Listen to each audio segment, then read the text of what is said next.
People in their neighborhood used to say Morgan Carter had to be the unluckiest person in the world.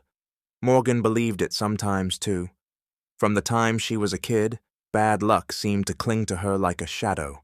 If misfortune had a name and a face, it would have been hers. The blows came one after another.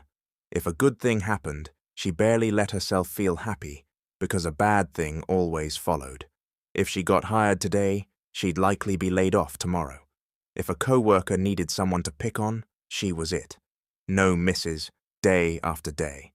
Bad luck tailed her like a stray dog, just like now.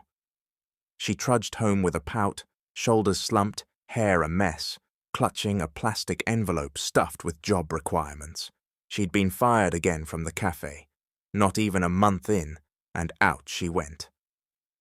She pushed open their little front gate and spotted her dad, Tom Carter, in the hallway, perched on an old wooden chair with a mug of coffee that her mom, Sandra, had brewed for him.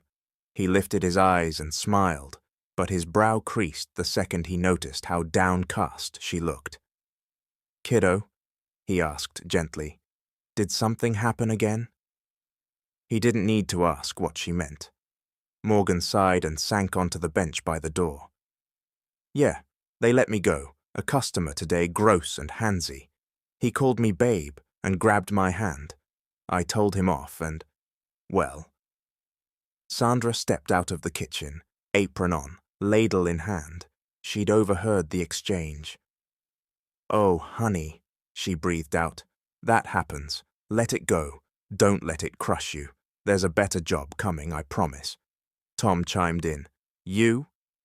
You'll figure it out. You're tough. You're sharp. You'll land something fast. Don't dwell on that cafe. Past is past." "Past is gone, Dad," Morgan corrected with a small laugh. Tom chuckled. "Same thing." Sandra laughed too and smoothed a hand over Morgan's hair. "Don't be sad. I made your favorite, so give me a smile." Morgan managed one, a teardrop still clinging to the edge of her eye. Her parents never condemned her. They didn't call her reckless or careless. They lifted her up, however many disasters hit. "Thanks, Mom. Thanks, Dad." She stood and faked a bright voice so they wouldn't worry. "Dad, did you water your plants?" "No? I'll do it." Tom shook his head. "No, sweetheart. Rest. You need your energy. Who knows, maybe you get good news tomorrow. Instead of fussing around, put your feet up." Morgan sighed but pepped up her tone. "You're right. Who, me? I'll be CEO by morning." They all laughed together. Even hounded by misfortune, she didn't give up. People believed in her parents and her overly supportive siblings most of all. After losing another job, she picked up food delivery runs. Not glamorous, not steady, but enough to bring home money. Enough to feel useful. On her scooter, she checked the address on her app. Goldcrest Tower. She nearly braked too hard. "Goldcrest Tower?" she whispered. "For real?" Goldcrest Tower was one of Midtown Manhattan's most famous high-rises. She passed it often, but had never set foot inside, let alone gone to the very top. But the order's destination was the penthouse. She couldn't believe it. She'd walk on the golden floors of Goldcrest Well. Stone, but still. So the ultra-rich ate fast food, too. Who knew? She checked the bag and made sure the food was secure. If anything was going to spill, it would spill for her. Not today, please. When she reached the building, her jaw fell open. Huge, gorgeous. She felt like an alien stumbling into a dimension far beyond her reach. Heart pounding, she tried to look composed, even though her beat-up sneakers had no business touching that marble floor. "Good afternoon, sir," she said to the lobby guard with a polite nod born of habit. "Delivery?" "Penthouse?" the guard asked, glancing at the screen. "Right elevator, top floor." "Thanks." She hadn't even stepped into the elevator when sweat dotted her neck and forehead. Not from heat, the air conditioning was Arctic, but from nerves. She felt like a stray dropped in a palace, clueless about what was where. Inside the elevator, the mirrored wall gave her a full view. She whipped off her helmet and raked fingers through her cropped hair. She'd always been a tomboy, still was. She swallowed and squared up. "You've got this, Mo," she muttered, catching herself, and cracked a tiny joke to calm down. "Rich folks aren't monsters. They won't bite. You're just delivering food." The elevator dinged for the top floor. The door slid open onto a hallway like a five-star hotel. Spotless, quiet, so still she could hear her own breath bouncing back. She stopped at a door with a brass plate. Penthouse. Why was she this nervous? "Okay, Morgan. Deep breath. You've got other orders after this." She rang. Locks clicked. The door opened. A tall man filled the frame, light-skinned, straight from a magazine, handsome, sharp jaw, dark brows drawn in slight question. He wore only a robe, and even with a glimpse of toned chest, he looked dignified. Maybe that's how wealth worked. Whatever they threw on, they still looked composed. Unlike her, she felt scruffy in anything. For a second, Morgan froze, staring. "Who are you?" he asked in a low voice, brow creasing as if wondering whether he'd forgotten a guest. She blinked, came back to herself, put a hand over her chest, and dipped her head. "Good afternoon, sir. Morgan Carter, delivery rider. Your order." She handed over the bag, forcing a bright smile even as her knees wobbled. He kept studying her, quiet, sharp. The silence roared. She felt like the whole hallway could hear her heartbeat. "You look fam," he began, then paused. "Did you apply for something here before?" She shook her head quickly. "No, sir. First time I've ever been this high up in a building." He was silent a beat, then took the food. "Thanks." He stepped in to get the payment, returned, handed it over. She murmured her thanks, about to head out when soft footsteps sounded from within. A woman appeared behind him. Long hair, perfect legs, silk slip like she'd just woken up, yet still looked like a model. Breathtaking. But the first thing Morgan noticed was not her beauty. It was the scorn in the woman's eyes. Morgan frowned, confused. She hadn't done anything. The woman's stare slid down and up, as if Morgan were a stain on the sidewalk. "I'll take this inside. Thanks again," the man said, and left them at the door. Before it shut, the woman stepped closer, raking her gaze over Morgan like she was trash. Her voice was cold. "Next time, don't come back here." "Huh? Why?" Morgan asked, stunned. No answer. The door slammed in her face. "Wow," Morgan muttered, scratching the back of her neck. "I didn't even do anything." She walked away quietly, carrying an empty insulated bag and the shock of a stranger's rudeness. She replayed the scene. Had she said something wrong? Worn the wrong thing? She checked her zipper. Fine. Morgan, bad luck's your twin." She sighed, heading for the elevator. Maybe the woman was his girlfriend. Maybe they'd argued, still icy. "They look good together, though," she admitted with a half smile as the elevator descended. "Handsome guy, gorgeous girl, power couple vibes, just crabby." She pushed the encounter from her mind. The rest of the day went by without disaster. No spills, no crashes, no firing, so she called it a win. By the time she rode home, she was even whistling along with a favorite song on her battered but still working phone.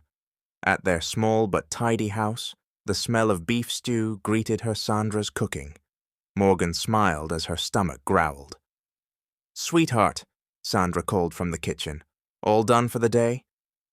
Tom looked up from an old newspaper. He still liked the feel of paper, even if the news was online now. "Everything go okay?"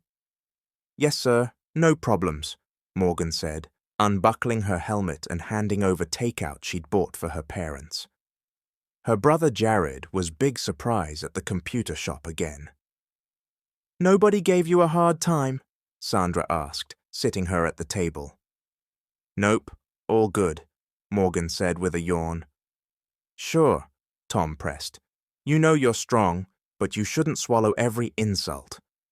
Morgan rubbed the back of her neck. Just one rude person, but I ignored it. I'm used to that. She laughed, trying to light her cursed fate with a joke. Sandra shook her head, smiling. That's what I love about you. You stand up for yourself, but you stay calm. You know when to hold your tongue. You'll find the right job. Tom sat across from her and wrapped a big hand around his mug. Any news from the places you applied to? She shook her head, but kept hope in her tone. Not yet, but I'm praying they'll call. They will, Tom said, squeezing her shoulder. You're a hard worker, respectful, talented. You just need the right opportunity. Hang in there. Morgan's smile returned for real. With a family like this supportive, understanding, she could face any streak of bad luck. Thanks, Dad, she said softly. She wasn't a loser as long as they believed in her. I'll find a better job. Watch me. Weeks of sending resumes, nightly prayers, and follow-ups later, she finally got hired. And not just anywhere, she'd be a bodyguard. Bodyguard, she repeated, grinning at the cracked mirror in her small bedroom. She ran a palm down the new black blazer, a little loose in the shoulders, but it was a real uniform. I look clean, she joked, smoothing the white shirt collar and dusting her face with a touch of powder. Don't look like a mess on day one, she told her reflection, lifting her chin, squaring her shoulders. Professional. Sir, you can't enter without an invitation, she practiced, winking at herself. She headed downstairs to the tiny kitchen, where Tom and Sandra were eating buttered toast with coffee. Whoa, look at you, Sandra said, mid-spread. You look like a movie star. Jared, her kid brother, snorted. Maybe you'll guard the president's kid or some Hollywood actor. Okay, Morgan laughed, scratching her cheek in embarrassment. Lower those expectations, you'll stress me out. Doesn't matter who you guard, Sandra said, slipping an extra toast into a paper bag. Work honestly and we're proud. Here's your breakfast, don't skip meals. Morgan kissed her mom's cheek. Thanks, Mom. Thanks, Dad. She snapped a playful salute. Mission accepted. Your new hometown shield is reporting for duty. Tom tried to look stern, failing to hide a grin. Get going, soldier. Training had been thorough. Still, nerves fluttered under Morgan's calm. She was the only woman on her team, and she didn't quite know why they'd picked her. Maybe the interviewer saw her grit. She promised herself she'd excel like this break count, even if bad luck tried to bite. At the elevator of a gleaming midtown hotel, tonight's event was in its grand ballroom, Morgan spotted an older woman struggling with 2 paper bags and a small clutch. She moved without thinking. Ma'am, let me help, she said, easing the load from the woman's arms and guiding her into the elevator. The woman looked surprised, then smiled warmly. Thank you, dear. Good to know kindness still exists. No trouble at all, Morgan said, dipping her head politely.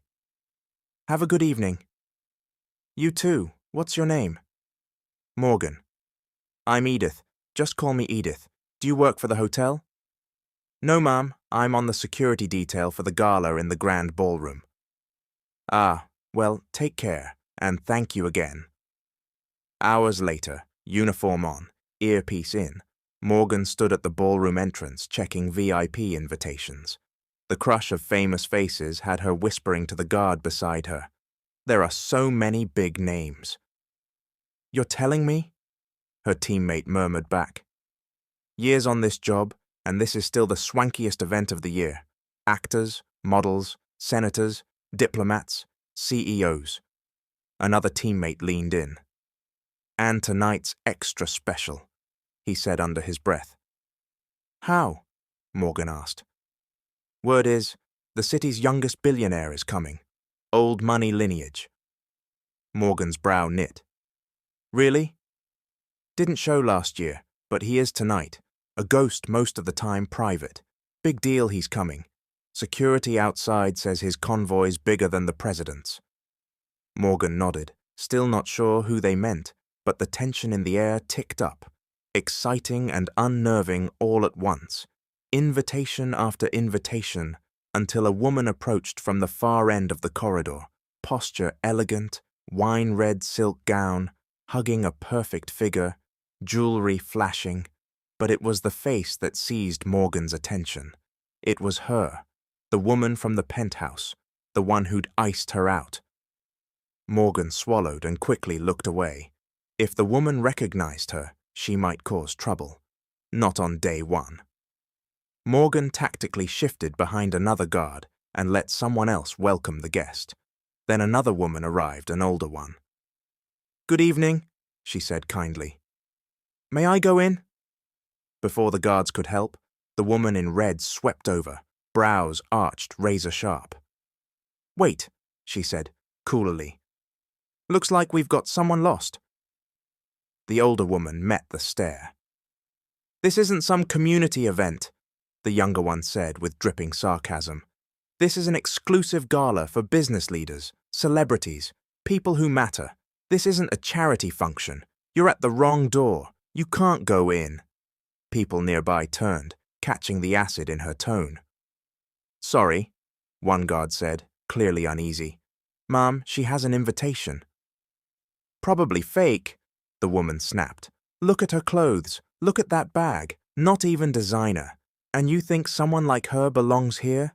Please." The corridor quieted. From a few steps back, Morgan winced at the cruelty. What a small world here was the same contempt she'd witnessed at that penthouse door. Judging by looks, by age. The older woman tried to answer calmly. "A friend invited me. She'll meet me inside." "Whoever that is, tell her to stop giving invitations to random strangers," the younger woman cut in. Her eyes narrowed to slits. "This is embarrassing." Morgan's restraint snapped. She stepped forward. "That's enough," she said softly, but with weight. "This isn't the place to judge someone you don't even know." The woman's gaze swung to Morgan. "You again," she said, recognizing her. "What is your problem? Meddling again? Didn't I tell you never to show your face to me?" Morgan said nothing to her. She gave a subtle signal, and the head bodyguard moved in earpiece in, expression serious.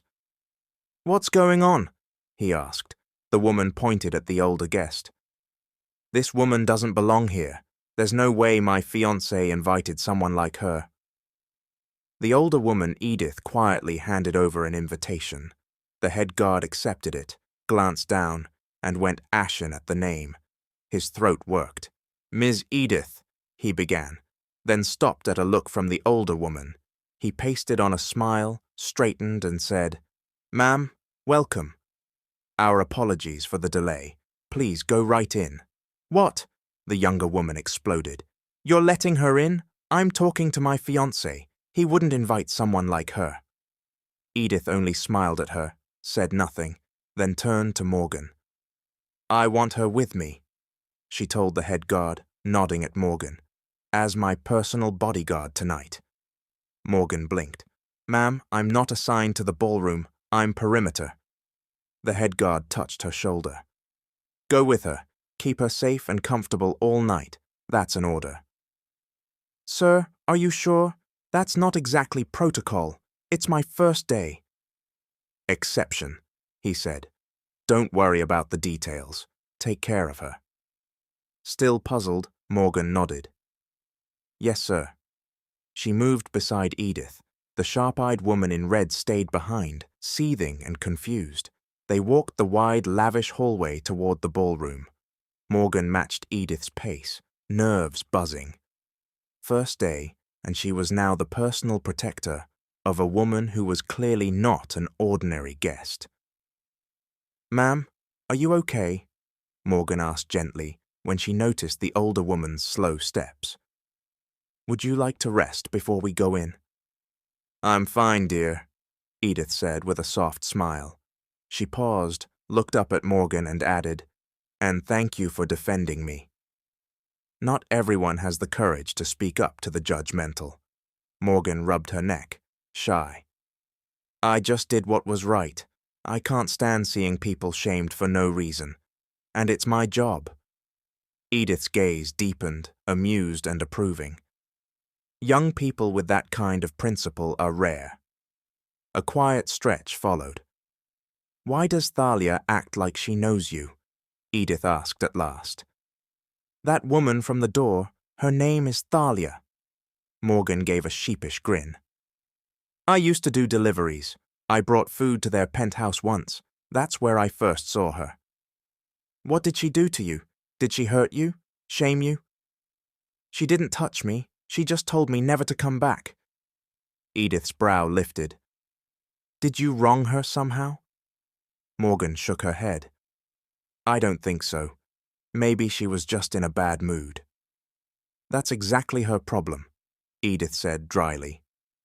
One of many. They stopped at the ballroom doors. Morgan took a steadying breath. In a few steps, she'd be inside the most opulent event she'd ever seen. To be honest, I'm nervous, she admitted. Why?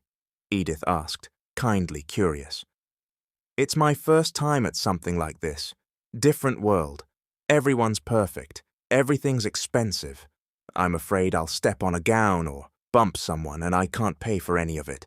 And it's my first day. Edith laughed a light sound that cut through the tension like music. Don't be nervous, dear. Of all the people who should be here, you're one. You know how to respect people. You protect the vulnerable. Not everyone in tuxes and gowns has a good heart, but you, simple clothes or no, have a clean one. The words landed right where Morgan's heart beat.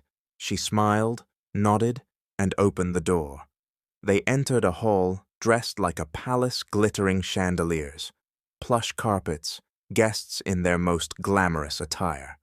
As they walked, Morgan noticed that despite Edith's age and simple dress, she carried herself like a woman with a crown. Dignity in every step, warmth in every smile. People greeted her with deference, some reaching out to shake her hand. Eyes slid to Morgan, taking in the female guard at Edith's shoulder. Your grandson?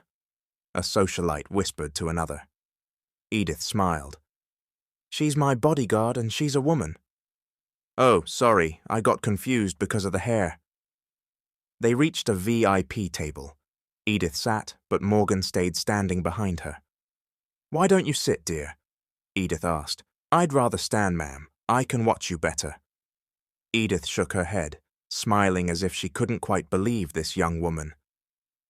The night spun on, jazz band soft as silk, glass clinks, polite laughter, whispers of money and influence. And then the red-gowned Thalia swept back toward them, the disapproval of several guests already shadowing her wake. There she is again, Thalia said, venom lacing her voice, still pretending you belong. I told you, Edith answered, unruffled. I was invited. Oh, please, Thalia scoffed, rolling her eyes. Everyone knows this is exclusive. You don't belong here in that dated outfit with your fake invitation. Who are you fooling? People were watching now. Morgan's hand tightened over her earpiece, but she kept herself steady. You don't have the right to talk to Mrs. Edith like that, Morgan said evenly. Thalia's eyes darted to her, displeased. She's under my protection. You don't get to raise your voice at her. And who are you to speak? Thalia sneered, looking Morgan up and down. You're just a bodyguard. Know your place. Yes, I'm a bodyguard, Morgan said calmly, and I still have a voice, especially when someone's being bullied. I don't care if you work for her, Thalia snapped. She shouldn't even be here. This is a respectable gathering, not a charity case. I was invited, Edith said, rising at last. Her face remained composed. If you doubt that, talk to the organizers, or perhaps your fiancé. Thalia paled for a fraction of a second, then recovered with a scoff. You're bluffing. There's no bluff, Edith replied, voice cool and regal. I don't owe proof to someone whose values are as shallow as her manners. Morgan's respect for Edith spiked. You should stop, Miss Thalia, Morgan added quietly. Watch your tone, Thalia shot back. You'll regret talking to me like that. The tirade kept coming, heedless of the dozens of eyes now fixed on them. Morgan stood her ground, a still point of calm beside Edith. The head bodyguard arrived again, stepping between them. Ma'am, please, he said, courteous but unyielding. Stop. You can't shout at her and shame her here. Thalia rounded on him. And who do you think you are? Who is she? She's nothing some old woman pretending to be someone. She wasn't invited. She never showed an invitation. So why are you letting her in? The head guard glanced at Edith, sighed, and said the words that hushed the ballroom edge to edge. She doesn't need an invitation. Thalia blinked hard. What do you mean she doesn't? Because she's the host of this event, he said. Silence. Faces turned. Morgan, still at attention, looked at Edith, who simply watched Thalia with a small, knowing smile. The host, Thalia echoed, colour draining. Yes, the guard added, she's also your fiancé's mother. Thalia's clutch slipped from her hand. Blood vanished from her face. Mother of what? Yes, ma'am, he confirmed. Mrs. Edith Delamere is your fiancé's mother, and this is her event. Thalia stood stricken as the room's attention pinned her in place. All that arrogance crumpled into mortification. Edith spoke one last time, voice calm as ever. Next time you look down on someone, make sure they're not looking back down at you from above. Thalia had no answer. Edith turned to Morgan, who returned her smile, wonder and admiration stirring in her chest. She hadn't realized how powerful Edith truly was, how simple her clothes and manner, yet how immense her standing. Come along, dear, Edith said gently. Let's step out. They left the ballroom, walking toward a side lounge screened by curtains and greenery. A man stood by the railing in the open air, a cigarette glowing between his fingers, gaze cool on the darkness. Sebastian, Edith called. He flicked the cigarette away and crushed it under his shoe. As he turned, Morgan's eyes widened. She stopped short. It was him, the man from the penthouse, the one with the icy girlfriend. She'd thought he was just another rich kid. But here, in different light, she saw something else. Mom, he said, stepping closer, presence heavy, collected. Morgan's hand trembled for reasons she couldn't name. Edith placed herself between them, facing her son. You saw what happened, she said, voice steady. How she tried to shame me, belittle me because of how I looked, because my clothes weren't as ostentatious as theirs. Yes, Sebastian said. I saw everything. I didn't intervene. I watched, and I'm sorry you experienced that. I didn't know she could behave like that. That woman is the one you're going to marry, Edith said, disappointment threading the words. I cannot imagine what she fed you to make you decide that. At least now, I'm glad you've seen who she really is. I plan to marry her because the Delamere group needs an heir, he answered. I thought she was the best choice. She showed me nothing but kindness. It was what Dad wanted before he passed to see a daughter-in-law. His jaw set. I didn't realize it was all an act. After what we saw tonight, Edith said, I will not accept her as my daughter-in-law. It would disgrace our family to have it revealed she treats people like that. Morgan stood awkwardly off to the side, unsure if she should leave or pretend not to hear. Edith glanced back and touched Morgan's arm. If not for her, Edith told her son, I might have been humiliated beyond repair tonight. She stood up for me when your fiancé didn't. Sebastian turned to Morgan and, for the first time, looked directly into her eyes. He bowed his head slightly. Thank you, he said softly. Thank you for defending my mom. Words stuck in Morgan's throat. She hadn't expected this, an apology and gratitude from the man she'd misjudged. "I'll talk to her," Sebastian told his mother. "I'll make sure this doesn't happen again." "Are you truly going to marry that woman?" Edith asked, eyes narrowing. He exhaled. "We'll talk. I need to speak to her first." "I'll excuse myself," he said, and with a nod to Morgan, he strode away.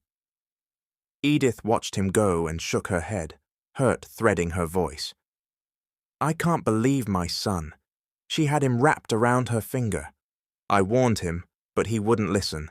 She's not fit to be part of this family. If I'm to have a daughter-in-law, I want someone like you, Morgan." Morgan said nothing. She didn't want to intrude on a private matter, even as sympathy tugged at her for this strong, wounded mother.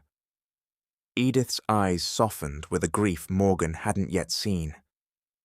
"Before my husband passed, all he wished for Sebastian was that he find a woman with a clean heart, someone he could marry and build a life with. That's all he wanted. Thalia is not that woman. I've watched her long enough to know." "What should I do, dear?" Edith asked suddenly, surprising Morgan. "I think only Mr. Delamere can decide that," Morgan answered carefully. Edith sighed and nodded. "You're right." They returned to the ballroom. From a distance, Morgan spotted Sebastian Anthony Percival, Sebastian Delamere, shaking hands, smiling politely, composed as a prince of industry. Thalia was nowhere in sight.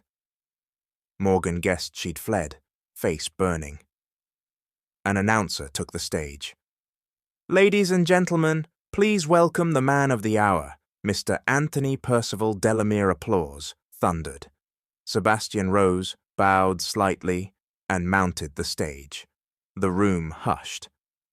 "Good evening," he began. "Thank you for being here. Tonight isn't just a celebration of success. It's a reminder that no business, no empire is built alone. It's built by people, by trust, and by loyalty." Applause again. Morgan swallowed hard, not sure why a quiet, growing admiration was rooting itself in her chest. He wasn't just skilled, he valued people. "He's been that way since he was young," Edith murmured, eyes on the stage. "Self-driven, always seeking mentors. After his father died, he preferred the shadows-avoided events. But tonight he came back for the people who trust him, and for the company. Tonight is not an ordinary gala. It's a celebration of a business he steadied and a choice to step back into the light."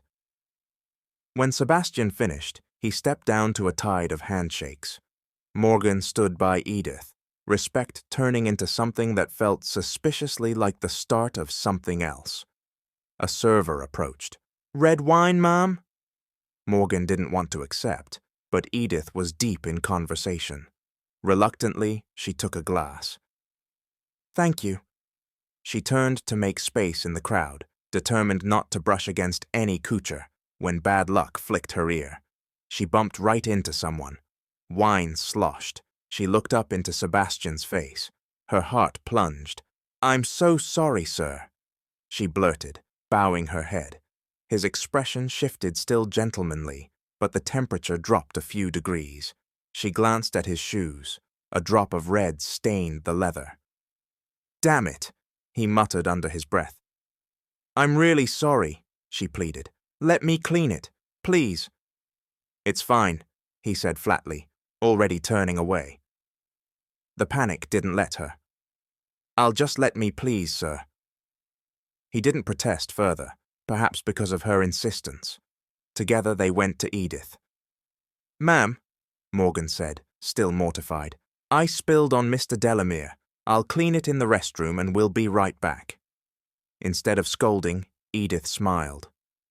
"Go ahead, dear." Morgan guided Sebastian out, hand on his wrist, before she realized, and then snatched it back, flustered.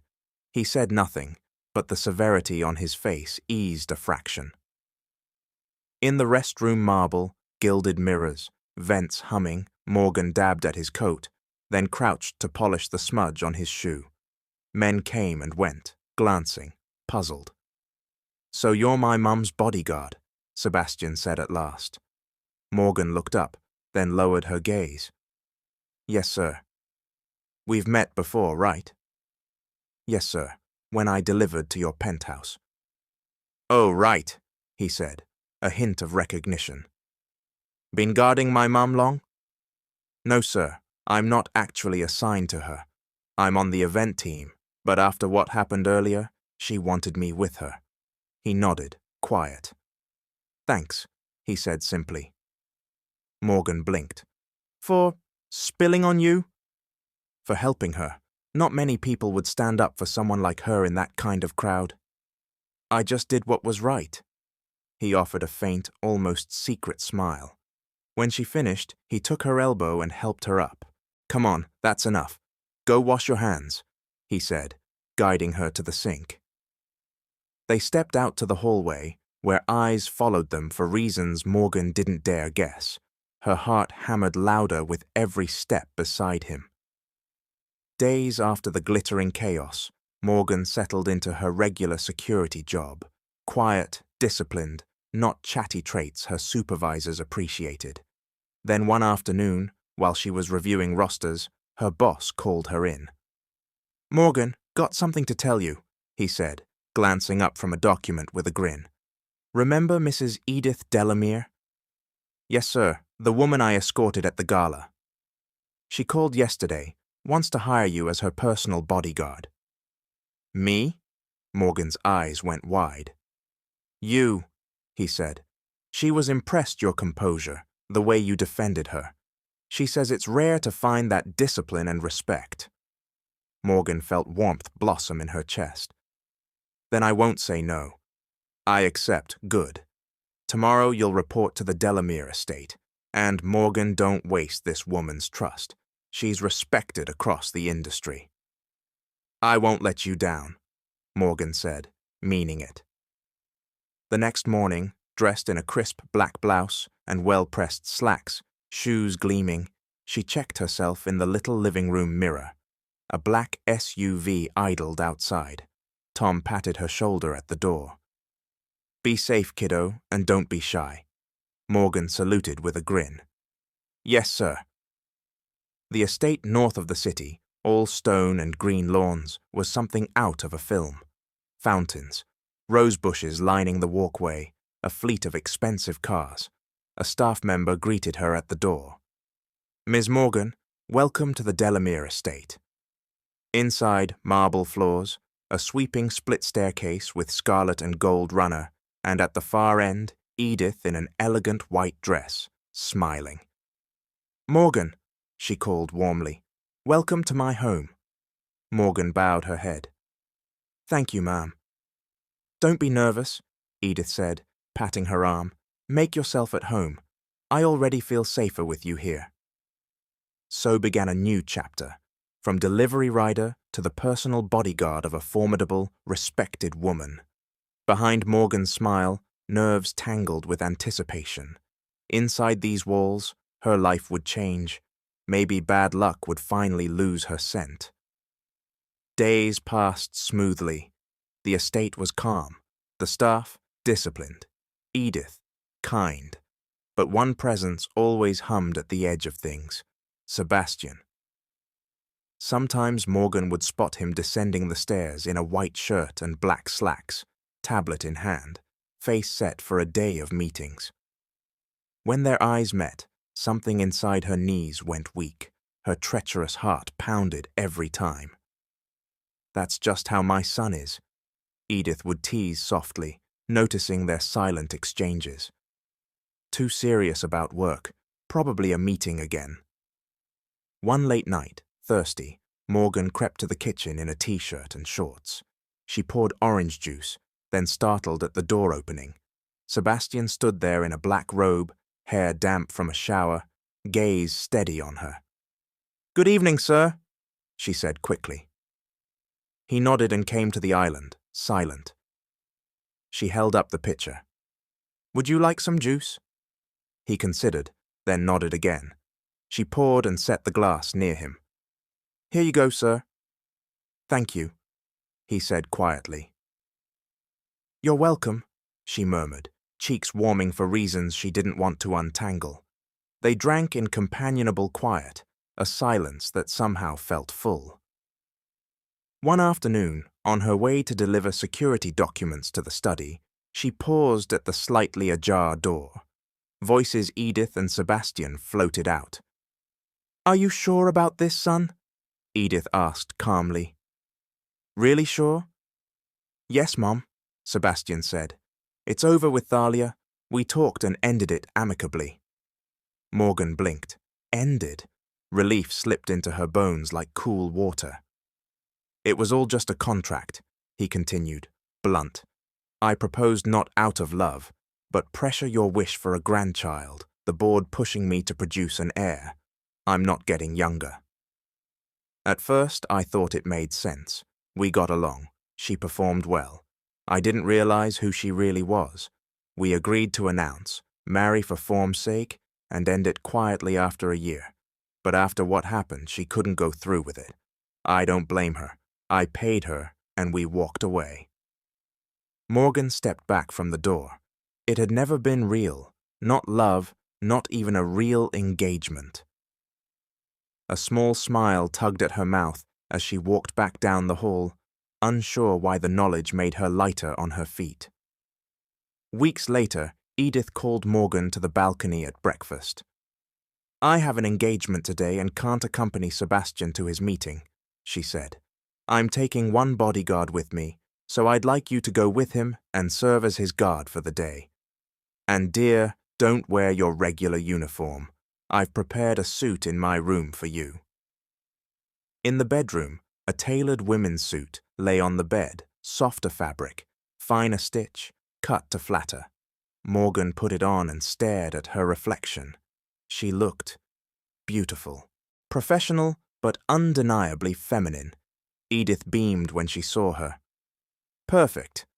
Minutes later, Morgan headed outside, where Sebastian stood by the car, sharply dressed. "1 second, sir," she called, jogging to open the door for him with a respectful smile. He arched a brow at the sight of her. "You're riding along?" "Yes, sir. Mrs. Edith asked me to. I'll be your bodyguard today." He shrugged. "Fine, back seat." She slid in beside him. In the rearview mirror, the driver's brows lifted briefly at the sight of them side by side. The Delamere Group's headquarters was all glass and stone and quiet money. Morgan tried not to stare at the art and the deep carpets, but she still bumped into Sebastian's shoulder once. "Sorry, sir," she gasped, stepping back.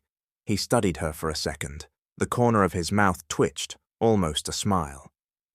"Be careful," he said, and walked on. Upstairs, the secretary greeted him. "Good morning, Mr. Delamere." He shed his coat and took his seat behind a dark oak desk with a view of the city. Morgan stood by the door, spine straight, frozen in place. "Sit," he said, without looking up. "Yes, sir. Sorry." She took the far edge of the leather couch, hands folded, trying not to gawk. He worked typing fast, answering calls, scanning documents. She watched the skyline, then inevitably looked back at him. He was easier on the eyes than the view. Minutes stretched, the soft clack of keys lulled her.